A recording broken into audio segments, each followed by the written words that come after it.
Hello everybody. If you want all the story's content in full, please go to www.steveuk.blog. Thank you.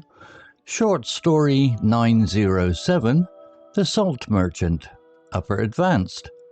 The wind howled across the white expanse, carrying with it the sharp scent of brine and decay. Elias pulled his scarf tighter around his neck, his boots crunching on the hardened crust of the salt flats. He was not a young man, and the journey had taken its toll on his joints. Yet he continued to walk, driven by a promise made decades ago. In his pack, wrapped in oilcloth and secured with leather straps, lay the final shipment. It was not gold, nor spices, nor silk. It was pure, unrefined salt, harvested from the deepest pools of the dried seabed. To the people in the valley below, it was a necessity. To Elias, it was a burden. He reached the edge of the cliff and looked down. The village of Oakhaven sat nestled in the green fold of the hills, a stark contrast to the barren whiteness behind him. Smoke rose from chimneys, signalling life and warmth. Elias felt a pang of longing, but he pushed it aside. He had no place there anymore. A figure waited at the base of the path. It was Mara, the village elder. She stood with her arms crossed, her face unreadable. Elias began the descent, the loose shells sifting under his weight. Each step was careful, deliberate. One slip could mean a broken leg, or worse. When he reached the bottom, Mara did not smile. "You are late," she said. "The storms were fierce," Elias replied, his voice rough from disuse. "The paths were blocked." Mara nodded slowly. She extended her hand.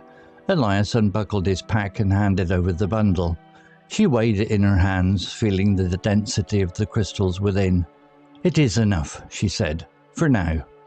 Elias felt a weight lift from his shoulders, though his body remained heavy. "Is the debt cleared?" he asked. Mara looked at him, her eyes softening slightly. "The debt was never about the salt, Elias. It was about your presence. You promised to return every year until you could no longer make the climb." "I can still climb," he said, though his knees trembled. "For how long?" Mara asked gently. "You are older now. The wind is colder. The path is steeper." Elias looked back up at the white flats. They stretched to the horizon, endless and unforgiving. He thought of the solitude, the silence, the way the sun reflected off the crystals until it blinded him. It was a hard life, but it was his. He had chosen it after the fire that took his family. He had chosen exile as penance. "I will come back next year," he said firmly. Mara shook her head. "No, you will not." She reached into her tunic and pulled out a small pouch. She opened it and poured a handful of the salt into her palm. Then she threw it into the air. The wind caught the grains, scattering them like dust. "The salt is gone," she said, "and so is your obligation. Stay here, Elias. Rest. You have earned it." Elias stared at the empty space where the salt had been. He felt a strange emptiness in his chest, a void where his purpose had lived. But as he looked at Mara and then at the warm lights of the village, he realized that the void was not a loss, it was an opportunity. He dropped his pack. It hit the ground with a thud. For the first time in 20 years, he did not pick it up. He took a deep breath, filling his lungs with the scent of wood smoke and damp earth. It smelled like home. "Come," Mara said, turning toward the village. "The soup is hot." Elias followed her, his steps lighter than they had been in decades. The salt flats remained behind him, white and silent, a monument to a past that was finally over. He walked into the village, not as a merchant, but as a man who had finally returned. If you learned a new word today, please make sure to subscribe so you can practice again next time. Vocabulary notes. Expanse. Example. The wind howled across the white expanse, carrying with it the sharp scent of brine and decay. Definition. A wide, continuous area of something, especially land or sea. It often implies a sense of vastness and openness. Similar words: stretch, tract, sweep, panorama. Note: this word is frequently used in literary descriptions of landscapes, e.g. a desert expanse, an oceanic expanse. It suggests that the area is so large it feels almost endless. Penance. Example: he had chosen exile as penance after the fire that took his family. Definition: voluntary self-punishment inflicted as an outward expression of repentance for having done wrong. In a secular context, it refers to any action taken to make up for a mistake or guilt. Similar words: atonement, reparation, contrition, expiation.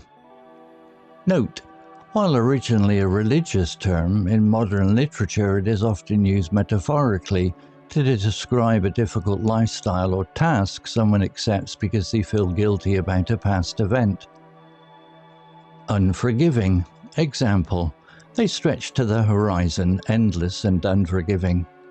Definition: not showing mercy or compassion, harsh and severe. When describing nature or environments, it means that the conditions are dangerous and will not tolerate mistakes or weaknesses.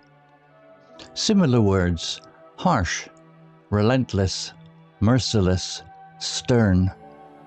Note: this is a common collocation with natural elements, e.g. an unforgiving climate, an unforgiving terrain. It personifies the environment, suggesting it actively opposes human survival. Obligation. Example: and so is your obligation. Stay here, Elias. Rest. Definition: a duty or commitment that is bound to do by law, contract, promise, or social pressure. Similar words: duty, responsibility, commitment, liability. Note: in the story, the obligation is moral rather than legal. It highlights the psychological weight Elias carries. The phrase "clearing an obligation" is a useful business and social idiom meaning to finish what you promised to do. Solitude. Example: he thought of the solitude, the silence, the way the sun reflected off the crystals. Definition: the state or situation of being alone. Unlike loneliness, which is a negative emotional connotation of sadness, solitude can be neutral or even positive, implying peace and introspection. Similar words: isolation, seclusion, aloneness, retirement. Note: upper advanced learners should distinguish between solitude, often chosen peaceful, and isolation, often imposed, potentially negative. In this story, Elias initially finds comfort in his solitude, even though it is born from grief. Story written by Lumo. Image, video created by Lumo. To read, listen, see all the story's content in full, please go to www.steveuk.blog. Thank you.